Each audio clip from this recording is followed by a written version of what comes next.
dear friends, it's Carly, and welcome to another episode of the I Learned podcast.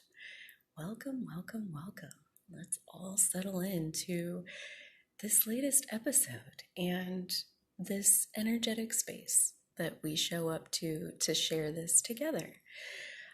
Today, I'm so excited. I'm so excited. I was actually nervous to do this episode because I'm so excited about what I want to say. And when I get excited about something, knee-jerk reaction is to put pressure on myself to be perfect. So I had a whole thing this morning about kind of letting go of that again. Practice just means that every time it comes up, you just practice letting it go again. I don't know if perfectionism, for example, is one of the things that I practice getting or letting go of. I don't know if we ever really fully let it go or if it's more something that pops up to provide some interesting experiences for our life. And we get to be aware of what those things are. And we then get to decide, we get to make informed decisions about what we're choosing. And this morning is such a perfect example of there's a phrase that's echoing in my mind right now that is new levels, new devils. And I'm pretty sure I've mentioned it before. And I got it through a friend, but from my life coach that I work with now. I heard this quote from her before I worked with her: new levels, new devils. And what it means is basically every time we get what we want, we also get the next layer of contrast to get to further clarify and further define what we want. And then we work our way towards it and we get what we want, and then we get more contrast. And so it's that cycle of new levels, new devils. When things start going really, really well, that just means you're ready for the next level, the next set of learning experiences, learning opportunities. And that's kind of where I am right now. It's new territory to be doing the wobbles that I'm having this morning. These aren't things that I've really ever wobbled about before. And even in and amongst my tiny little bit of self-criticism or trying to be overly perfect or whatever, I still am just really glad that I have the awareness to be able to watch all of this unfold, and I get to use my tools that I've picked up along my path to work on whatever it is that's rising in this moment. And even though I was wobbling, it actually made me feel really empowered, because in the little baby wobble that I was feeling, all my tools just popped up and showed up and were put me in, coach, we're ready. We know exactly what to do with this wobble, you soothe it. You start having negative feelings, you soothe yourself back into something that feels positive. That's just a routine at this point, as I witnessed this morning. And that's new territory. Typically, it's a much more conscious decision to try to get myself to feel better versus this morning, it was kind of the default response, to this little bit of wobble, to this little bit of, self worry and anxiety and just being overly critical of myself. All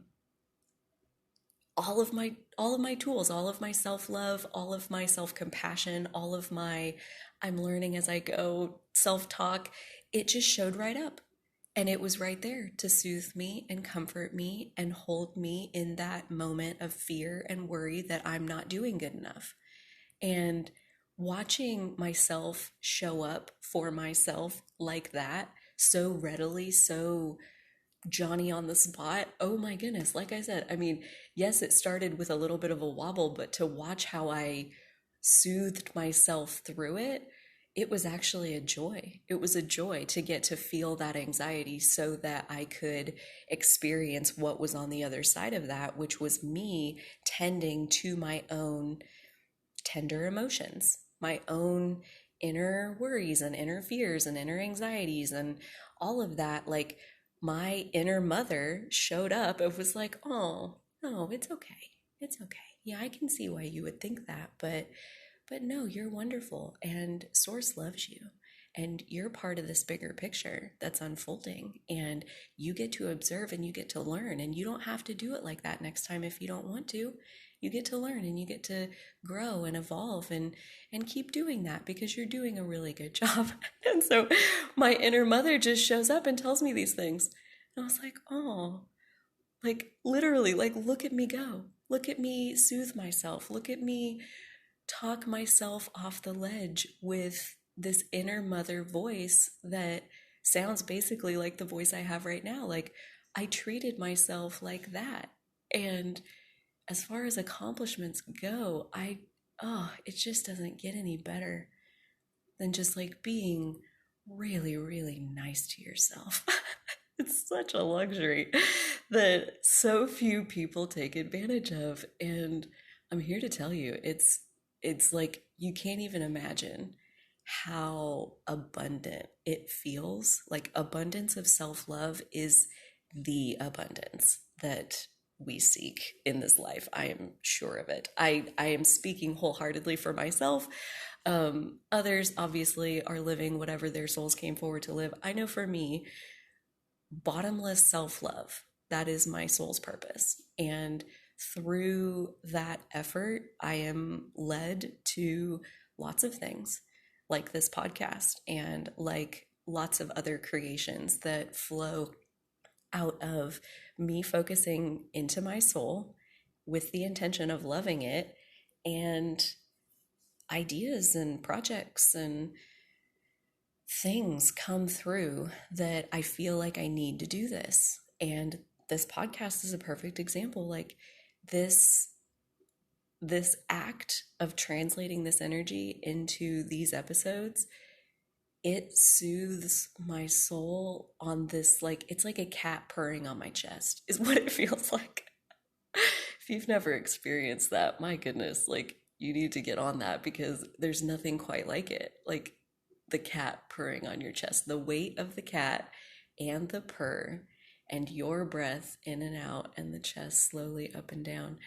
It's very, very soothing.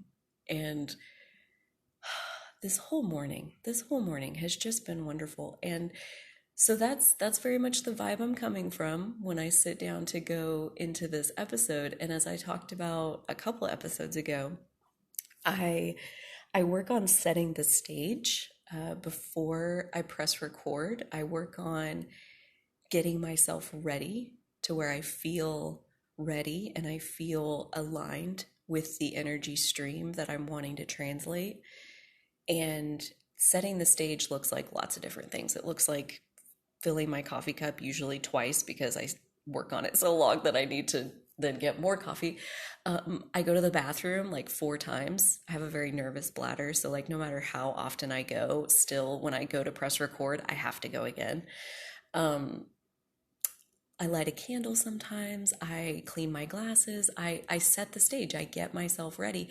And today it was actually like, so normally I set the stage and as soon as I can feel that alignment like click into place, like I feel it all come together. I don't know exactly how to put that into words, but it gets into the rhythm or the groove of where I need to be and I feel it and I hit record. Like I don't spend any time in the groove before I record because I don't want to lose it. And I've never really thought about that, but this morning I found the groove and I opened the thing so I could record and I decided like I think I'm just going to like float on this groove for just a minute and just like be here, just be present in this energy, this energy that I've created, I've aligned it, I've allowed myself to be in alignment with this energy, I'm just going to chill. It's a very content place. It's a very relaxed and at peace and satisfied that I am in the perfect place at the perfect time, saying the perfect things to the perfect people. Like, all of it is totally aligned on my behalf by the universe. And I just live it. I just wake up into it and walk the path and see the things that are lined up there. And it's such a beautiful unfolding. And so I basked in this energy for a little while before I joined the room where I could record. And I'm so glad I did, because as I was sitting there, I usually listen to like one warm-up song and sing one warm-up song. And today, I think I listened to like 6 songs, if that tells you how long I was in there. I recently found a playlist on Spotify called Country Coffee House, I believe is what it's called, Country Coffee House. And it's lovely. It like, the vibration of it is so soothing and so relaxing. And so I've found lots of songs, basically all of them I have hearted and saved to my own personal library, and lots of them that just feel really, really good to sing. And so, yeah, if you want to check that out, it's on Spotify, Country Coffee House playlist of songs. So I was listening to some songs in there, and as I was just chillaxing and floating in this blissful energy, I get this idea. And I made this thing before I started the podcast, before I ever recorded the first episode, because I thought that if I ever got stumped on content, that I could open this jar and I could draw a topic. I wrote little topics and cut them up and folded them up, and there's all these little pieces in there. And I could just draw a topic and talk about that. And then I would just never run out of content, because that was like literally my greatest fear before I started the podcast, was like, what if I record 12 episodes and then I have nothing left to say? And for whatever reason, like at this point, I don't even know why that was a fear that was like holding me back and preventing me from starting my podcast, but the fear was present, and Source, leading me along the path of least resistance, gave me the idea to make my mermaid jar, that's the jar that I have all these papers in. My little mermaid jar, it's in some of the pictures. I'll post a picture of it on my Instagram. I absolutely love it. Has a little gold mermaid sitting on top of the jar. And I got it at a thrift store for like $4. So that always makes it even better. So yeah, I have my mermaid jar sitting here full of topics that someday, if I run out of things to talk about, I have these as backup. And I've literally never used it because the flow has been so incredible. And yes, I've taken time off of making episodes here and there, but not really because I'm out of things to say, more like I'm in a part of the process that doesn't really allow for storytelling time. So I'm in my chill place listening to the music, setting the stage to come in here, and my mermaid jar pops into my awareness. It sits on my desk. I see it every single day. Pops into my awareness and says, hey, draw a topic. And I was like, ooh, what's it gonna be? What's it gonna be? We whisper when we get excited, because I knew that in 37 episodes, I've never had the idea to draw a topic out of there. And if I'm being guided to draw a topic out of there, that means perfect place, perfect time, that there is a conversation that is ready to be had, that I can put into this episode, that as people rendezvous with this episode, they will hear what they need to hear. And I just like, it felt like ecstasy, literally, to get this idea to draw a topic out of the mermaid jar. So that's my big highlight for this morning so far. And See how excited I am? Oh my goodness. Um, so the topic is the vortex, which obviously you already know because I'm pretty sure that's what I'm going to call the episode. Um, the vortex, I know I've mentioned it many times in the course of this podcast, uh, but I'm pretty positive I've never actually stopped and explained it. Um, And really, I get the concept of the vortex from Abraham, but I'm not even 100% sure if Abraham is who made up the vortex, like the concept of the vortex, or if she got that from somebody else. I don't know. So, as far as me explaining it to you, I'm going to point you back to Abraham-Hicks, which I've also mentioned several times. If you go on YouTube and just search Abraham-Hicks, there are tons of free 15-minute videos on all kinds of life subjects. So definitely check that out if you are resonating with this vortex conversation. But for the purposes of our conversation and this body of knowledge that we are all building in this space together, I do want to take this space to talk about what the vortex is and what's the point of the vortex. Why does this matter? What's important about this?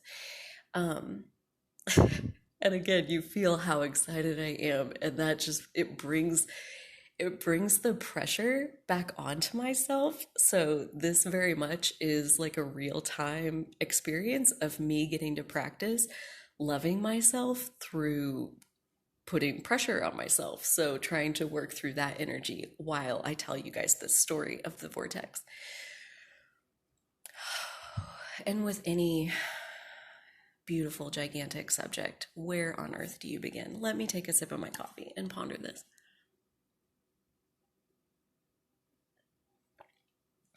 I intentionally, when I drew the topic of the vortex, I got chills and flushed through my stomach and was giddy with emotion, was giddy with excitement. Um, and then I intentionally did not think about what I was going to say. I put it in a box and said, I'll be there in, 20 minutes, whatever. And when I get there, I'll open the box and I'll decide what I want to say. Because, like I said, on a gigantic subject, where do you start? And I am a recovering overthinker, overanalyzer. Uh, I really, really, really like planning and analyzing and putting the pieces together and whatever. And so like actually doing it and trying, um, sometimes getting started can be the hardest part. So I'm just going to chip away at this in the best way that I can. And the first thing that's coming to mind is, I mean, that what I just said is a perfect example of how I guide my emotions. I choose not to think about something that feels overwhelming and hard and impossible, because I fully intend on doing it. I do intend on living that reality. So I'm not going to think about things that cause me to disconnect or fear that reality. And I do that because I want to feel good. And the main thing you got to know about the vortex is that it exists in a very good feeling place, a very high frequency place. The higher the frequency, the better the feeling. And to go into your vortex is the verbiage that Abraham puts around it. To like get into your vortex, your frequency, your feeling has to match your vortex. So if I'm thinking about things that make me feel scared and alone and like the victim, or I'm hurt, or any of those like really hard negative feeling things, that's the opposite. That's outside the vortex. You're not going to rendezvous with what's in the vortex. So like that's kind of how it works as far as like tying back to this emotional guidance system that we've already started talking about. With positive emotions are leading you towards what your soul wants, and negative emotions are telling you that you're leaning away from what your soul wants. And so what your soul wants is what's in the vortex? Because how this process works, and I feel like to really understand the role of the vortex, you have to put it into context with the whole process that Abraham is teaching. They have 5 steps in their current process of like basically how the universe works, what the universal law governing attraction is, and the mechanisms of the steps that it goes through, and how we fit in and how we can participate and make the most of this process that's happening. And so let's start at the beginning of like step 1 of Abraham's process is you ask. And you ask by encountering contrast. You ask by living something unwanted. She says a lot that when you know what you don't want, you know what you do want. And contrast is clarifying.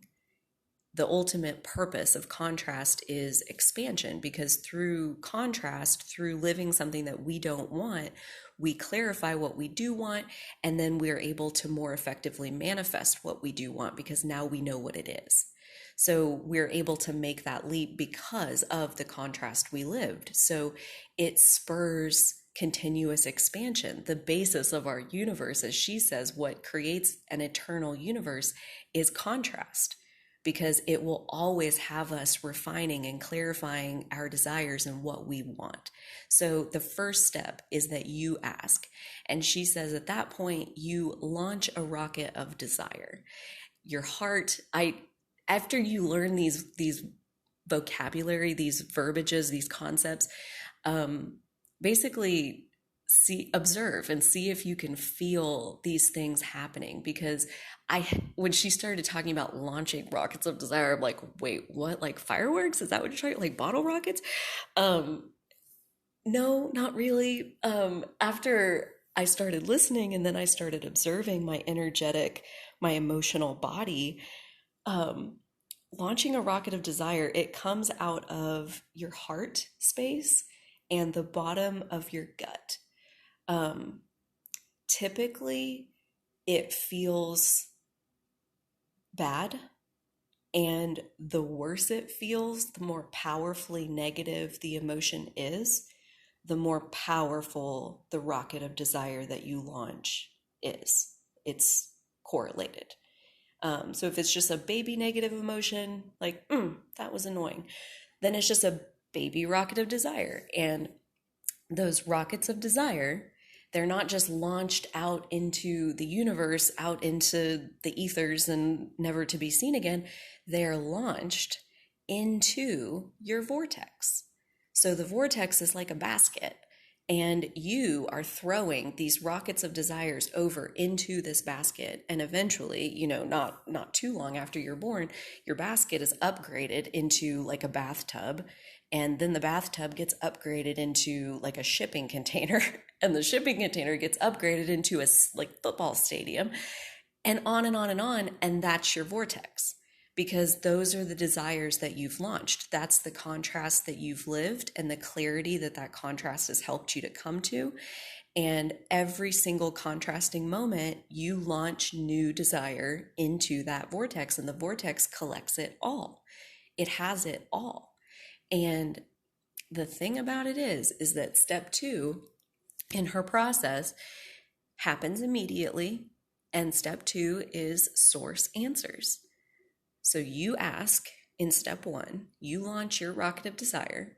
And in step 2, immediately, source answers. Source source says, that's what you want. Okay, here's this. Like, here it is. And delivers it.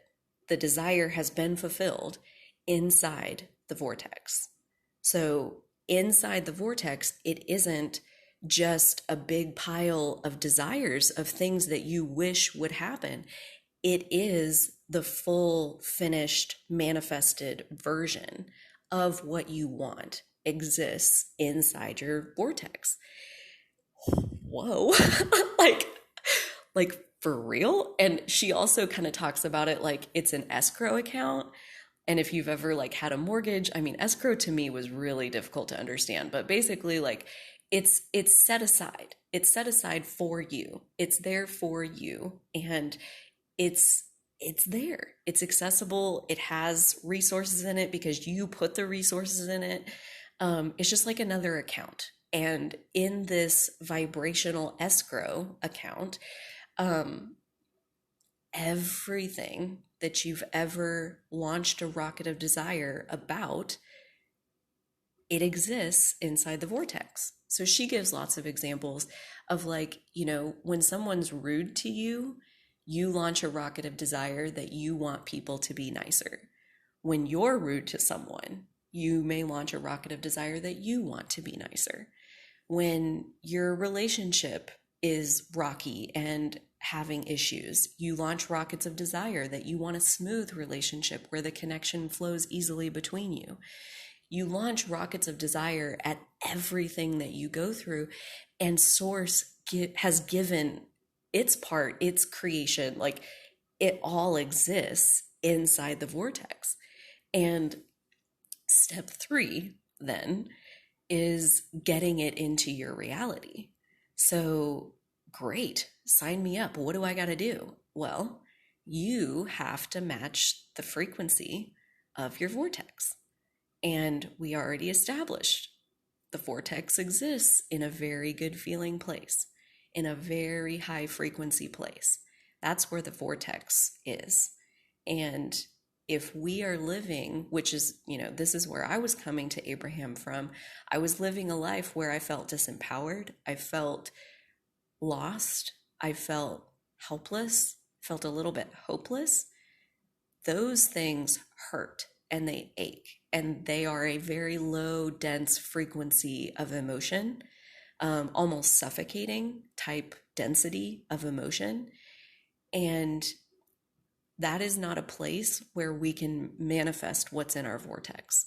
We aren't a vibrational match to what's in our vortex. Those desires, those things that we want so badly. We want our dream business, we want our dream relationship, we want our dream house, we want our dream location to live, we want our dream, on and on and on. I mean, we want a lot of things, and that's normal. That's kind of the whole point. That goes back to, like, every time we experience contrast, we're launching a rocket of desire.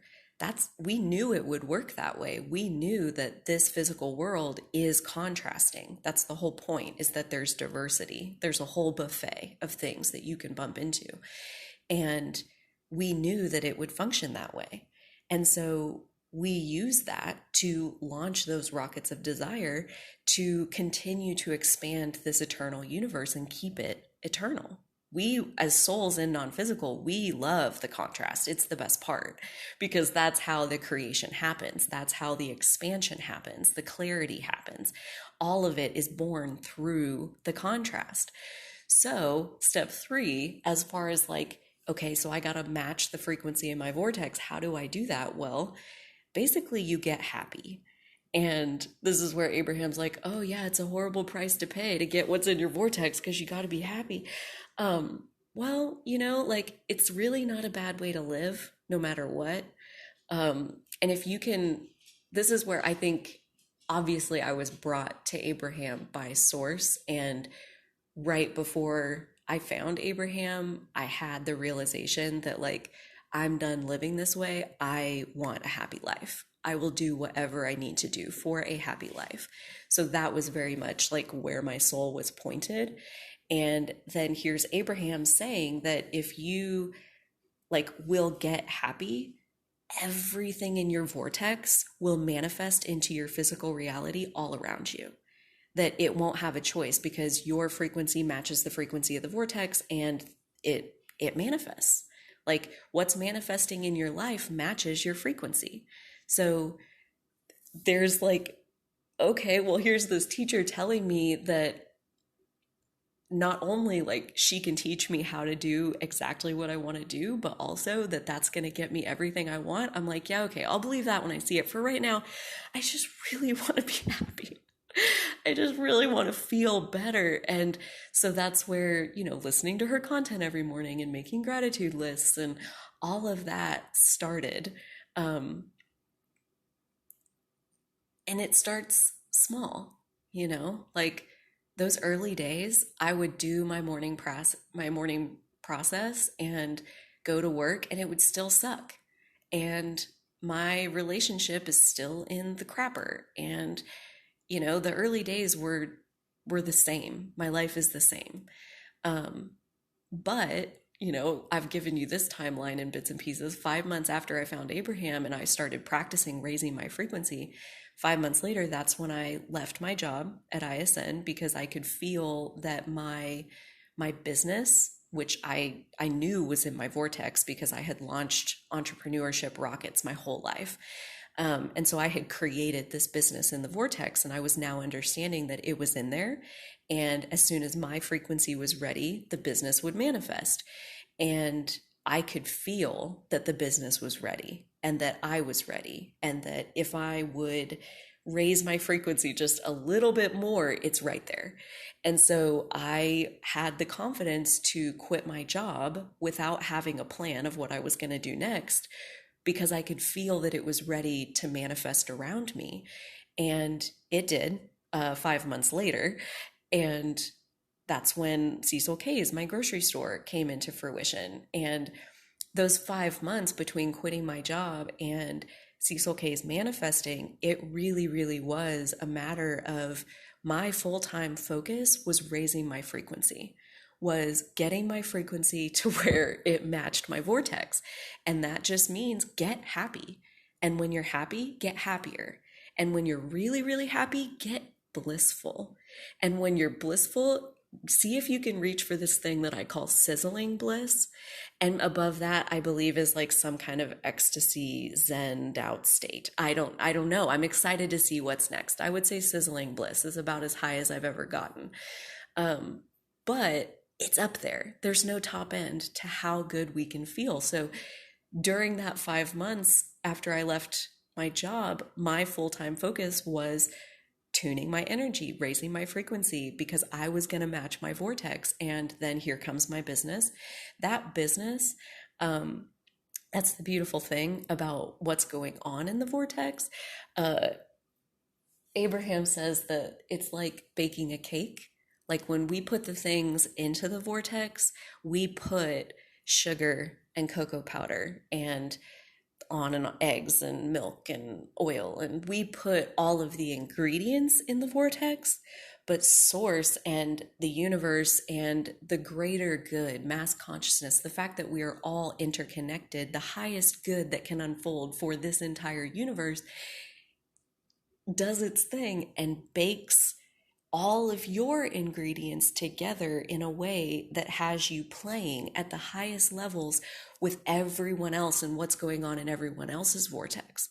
So people who are living their vortex are also now walking on this same path, on this same frequency, meeting me where my vortex is unfolding. Basically, like, this business, Cecil K's, it has given birth to so many different avenues and connections and offshoots into my life. It was never just like, oh, okay, here's your business, now you're an entrepreneur. It was like, no, here's friends, here's relationships, here's speaking opportunities, here's an opportunity for the current business to become a grocery consultant. Like, and all of the connections that made that possible came from Cecil K's and building that store and making connections within the grocery network, because I'm a grocery owner and trying to make Cecil K's happen. And those same connections now are giving my career new life and a second chapter as a grocery consultant. So vortex manifestations are like that. They just unfold and unfold and unfold and unfold and unfold, and you think you know what's in there. But oh my God, it's so much bigger and better than anything we can imagine with our conscious minds. And okay, so this is step 3. Raise your frequency. Allow. She calls it allowing. Allow your cork to float. Our cork floats naturally, right? If you hold a cork under the water, it'll stay there, but if you let it go, it floats to the surface. And it's like that. And we hold our corks under the water with our thoughts, with our self criticism, with our doubt, with our dislike of other people, with anything that we think about that doesn't feel good. We're holding our cork under the water. And she says, you have got to let your cork float. However that happens for you, right? Like just make it happen. Like carve out time every single day to let your cork float. And every time your cork floats, it floats a little bit higher and higher and higher and higher. And that's how your frequency raises. So if your cork floats when you meditate or when you journal or when you do yoga or when you go in your garden or when you walk with your dog or when you whatever, it doesn't matter, just get your cork to float. And that's step 3, is allowing your frequency to raise to match the frequency of your vortex. And when something joyful manifests in your life, that's what you've done. When there's something that manifests and it feels really, really good to you, you raised your frequency and you manifested that out of your vortex. And what she teaches is that you can raise your frequency on purpose every single day. And you can manifest stuff out of your vortex like a professional, like predictably, like hook into your vortex and start cashing your vibrational chips. And that's basically, I think, the stage that I've reached. And that's where so much of this inspiration is coming from, to tell and share. And like, this is something that is learnable. The skill of raising your frequency to match the frequency of your vortex and then watching your life improve as a result. That's something anyone can do. Anyone can get happy and get results. So that is super empowering. I did say that her process has 5 steps. I love the last 2 steps. They're my absolute favorite because step 4 is getting really good at step 3. It's mastering step 3. You're a master allower. You are by default leaning in a positive direction. You are by default allowing things to unfold, and you're experiencing good feeling manifestations on a regular basis because you've tuned your frequency to be dominantly positive. You get really good. You're a master allower, master of the art of allowing good things to unfold in your life. You've figured out how to do that and you practice it and you do it on a regular basis. That's step 4, easy peasy. Which basically just happens with time as you practice step 3 and you remember that that's what we're trying to do, is get happy. And every time something upsetting happens in your life, you just get happy. And that's not to say that we shouldn't be doing our shadow work and we shouldn't be facing the emotions that are coming up in some kind of productive way. That's really a talk for another day, because that's part of it. Absolutely. That's where the skill of self-soothing comes into play big time, is when your harsh emotions bubble to the surface. It's an opportunity to practice soothing yourself and loving yourself and taking yourself by the hand, taking your inner child by the hand, and, either journal or talk to a trusted friend or do whatever you need to do to move that emotional energy, honor that it's shown up in this moment, and then move it in a way that allows you to get back to feeling good. Because as a living, breathing being in this world, you deserve to feel good. I love that is it's core. It's at the basis of what Abraham teaches and the vibration that she translates. And it's unconditional love for all of us because we're here, period. We don't have to earn it. There's nothing to earn. There's nothing to prove. We're all good and we all deserve unconditional love. And giving that to ourselves, that's basically step 3 and step 4. And then step 5 is, like I said about step 1, is a contrasting moment, and typically it feels bad because we're experiencing what we don't want. When somebody's rude to us, or they cut us off in traffic, or whatever it is that we feel slighted, we feel harmed, we feel like we did not get what we wanted. That feels bad in step 1. In step 5, you are experiencing a contrasting moment. You're experiencing a moment of unwanted, and you're appreciating the rocket of desire that that is launching into your vortex, because you understand that you've tuned your frequency and you're a match to your vortex, and that door is open and those things are flowing. So the contrast that I just lived and the rockets that this just launched, I'm going to be manifesting those any day now, as soon as they're ready, as soon as they're baked in with the eggs and the all of the other ingredients that I've put in there.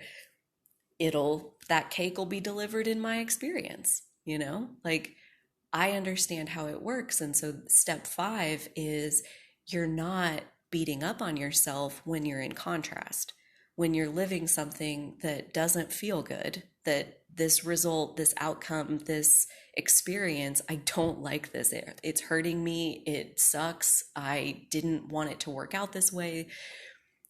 When you're in that moment, it's easy to feel sorry for yourself. It's easy to feel like just throw up your hands and be mad about it, that life isn't doing what you want. And again, I spent like 25 years living that way. Or, like I said, we can understand the laws of the universe, and we can understand that we're creators. And as we launch these rockets of desire, as we live our lives, Source is answering every single one of them. And if we can conceive of an idea, if we can come up with the desire in the first place, then we can have it. And coming up with the desire is basically a glimpse at what's already created in your vortex. Like Abraham, one of the best things is, she says, I lost it. Hang on, might get it back.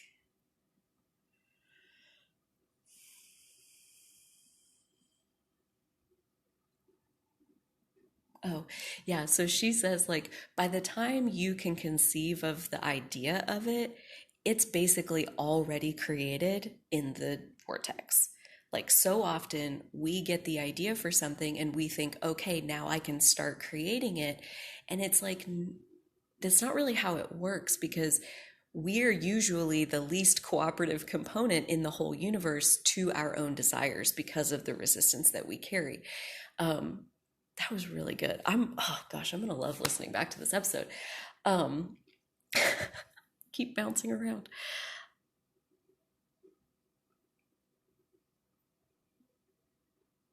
Oh, dang it. Nope, I think that's gone. And I want to go ahead and move on because I do have one other thing. So that was my very convoluted attempt at explaining the vortex and how freaking cool it is. I hope there was something in that that made some kind of sense. Um, and if you did resonate, like I said, check out Abraham-Hicks on YouTube. She is a fantastic teacher, someone that I have very much enjoyed having in my experience these last 5 years. And so this second thing is actually the first thing I was going to talk about when I initially decided to make an episode. And then I was so chillaxed that I got this whole inspiration to talk about the vortex. But this is so perfect because this tarot reading that I'm going to share with you guys is a perfect manifestation, a perfect example of a vortex manifestation, because in my little bit of wobble this morning, and then soothing myself and, journaling and loving my energy back into a good feeling place, a little bit later, after I was back into the good feeling place, I got the idea to draw a tarot card. I mentioned the Light Seers deck the other day. There's a bunch of spreads in the front. And the very most basic spread is, I believe, the Light of the Day draw and daily message of light. What message of light do you have for me today? And so I was like, ooh, yeah, let's just do that. Nice and simple. And so I drew a card, and it is the Six of Wands. And if you'll remember back to the tarot spread that I shared a couple episodes ago, the Six of Wands was also included. It's the card about celebrating success, celebrating your badass success. So this is the first light of the day message that Source has for me.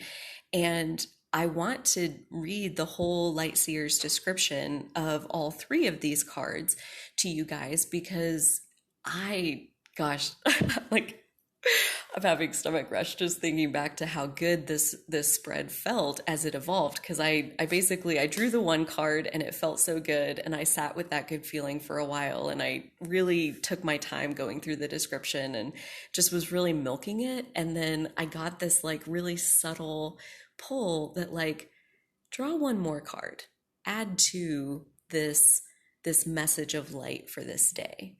And that felt really fun. So I shuffled again a couple times and I selected a second card, which is Major Arcana 4, the Emperor.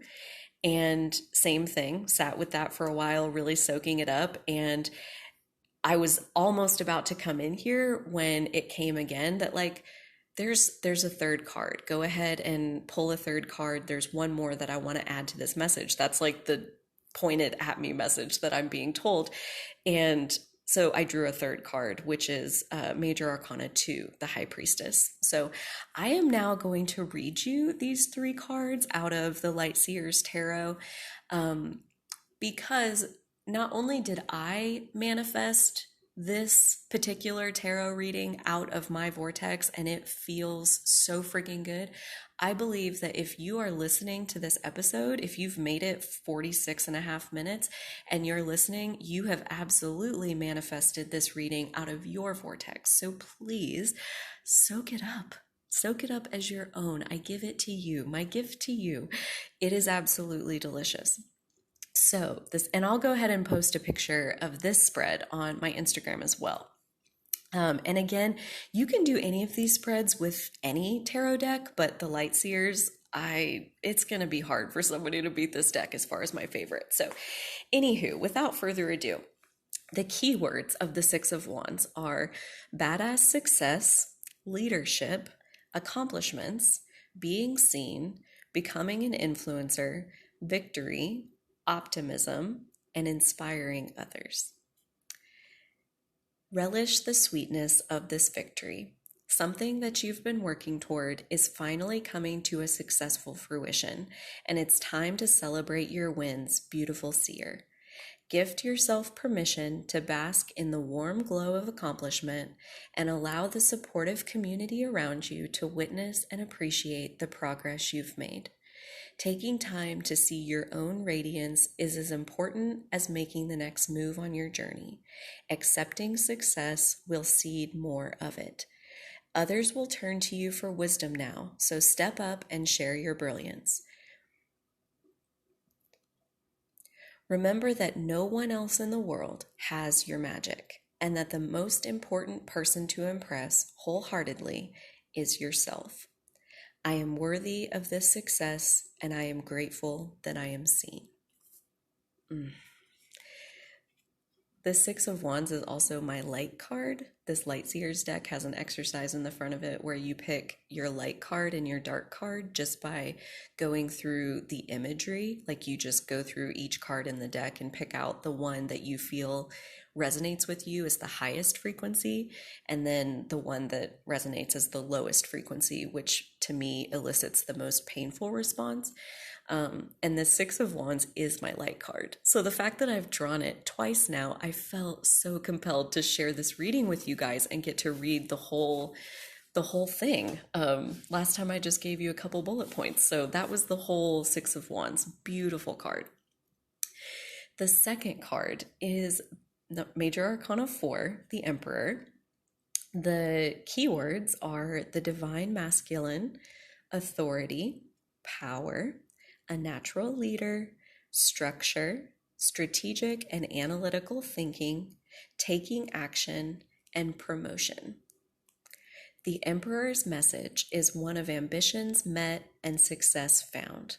Often seen as the card of the divine masculine, the Emperor brings forth a desire to build a better world, one brick at a time.